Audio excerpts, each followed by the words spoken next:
में क्वेश्चन आता होगा कि मैम ऐसा कुछ तो होता होगा ना इस अर्थ पे कि जिससे वाटर कभी खत्म ही नहीं होता, टोटल अमाउंट ऑफ वाटर जो अर्थ पे है वो कांस्टेंट रहता है। ऐसा क्या चल रहा है हमारे अर्थ पे, ऐसा क्या प्रोसेस हो रहा है? तो उसी प्रोसेस का नाम है water cycle. This is our today's topic कि ऐसा क्या प्रोसेस हमारे अर्थ पे होता है जिसकी वजह से जो टोटल अमाउंट ऑफ वाटर है वो कांस्टेंट रहता है। So that is called water cycle. Water की अपनी साइकिल होती है जो कंटिन्यूस चलती रहती है, जिसकी वजह से जो टोटल अमाउंट ऑफ वाटर है वो कांस्टेंट रहता है।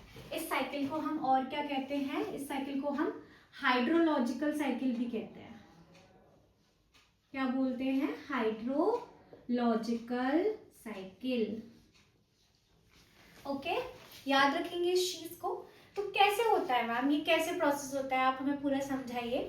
तो सबसे पहले मान लो ये हमारा है सोर्स ऑफ वाटर। अब सोर्स ऑफ वाटर क्या हो सकता है? मान लो कोई लेक हो गई, ओशियन है या पॉन्ड है, ठीक है, तो उसमें पानी होता है। अब ये हमारा क्या है? यहाँ पे सन है, ठीक है।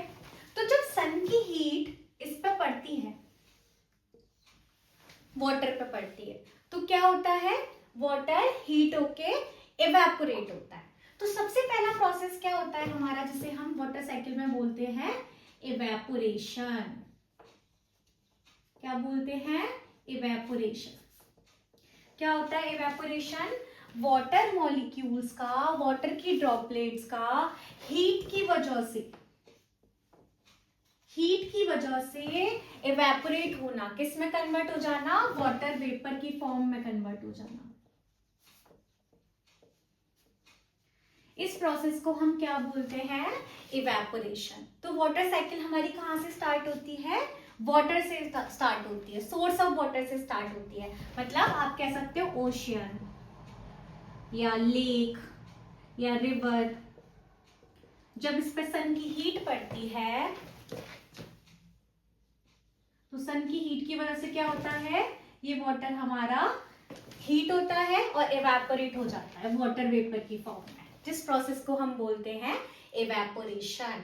अब क्या होता है, जब वाटर की बहुत सारी ड्रॉपलेट्स इवेपोरेट हो होके जब वो सारी ड्रॉपलेट्स मिलती हैं तो वो इतनी भारी हो जाती हैं, ठीक है, कि वो क्या बना लेती हैं? क्लाउड बना लेती हैं। क्या बना लेती हैं? क्लाउड। ठीक है, तो इस प्रोसेस को हम क्या बोलते हैं? कंडेंसेशन।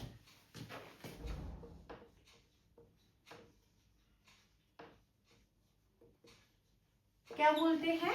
कंडेंसेशन। ठीक है, तो पहला हमारा प्रोसेस था इवेपोरेशन, जिसमें वाटर की ड्रॉपलेट्स इवेपोरेट होके वाटर वेपर फॉर्म में कन्वर्ट हो जाती हैं। देन वो वाटर ड्रॉपलेट्स जब सारी कंडेंस हो जाती हैं, बहुत सारी जब कलेक्ट हो जाती हैं, तो वो इतनी भारी बन जाती हैं, उसे हम बोलते हैं क्लाउड बन जाती है वो। इस प्रोसेस को हम क्या बोलते हैं? कंडेंसेशन। ठीक है, अब वो इतनी भारी हो जाती हैं कि वो क्या होता है? क्लाउड बर्स्ट हो जाते हैं और किस फॉर्म में गिरते हैं? वो रेन वाटर की फॉर्म में गिरते हैं। क्या बोल सकते हैं? ये है हमारी रेन वाटर।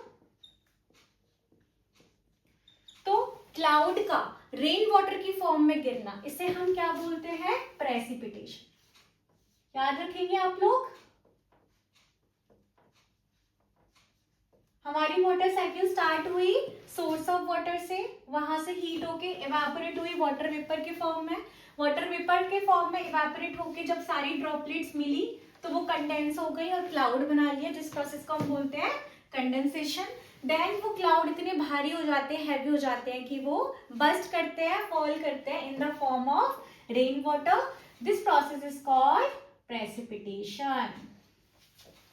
ठीक है, एंड ये क्या है हमारा? हम इसे कह सकते हैं फॉरेस्ट या ग्राउंड।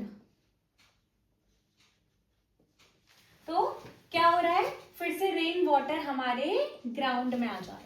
ठीक है, हमारी ग्राउंड पे, हमारे फॉरेस्ट में फॉल हो रहा है। ठीक है, और इसमें से कुछ पानी क्या होता है? वो हमारे जमीनों के अंदर भी चला जाता है, अंडरग्राउंड वाटर बोलते हैं जिसे हम। ठीक है, एंड कुछ पानी क्या करता है? वापस हमारे ओशन एंड लेक्स में आ जाता है। तो इस तरीके से ये पूरा प्रोसेस चलता रहता है और टोटल अमाउंट ऑफ वाटर जो होता है हमारी अर्थ पे वो कांस्टेंट रहता है।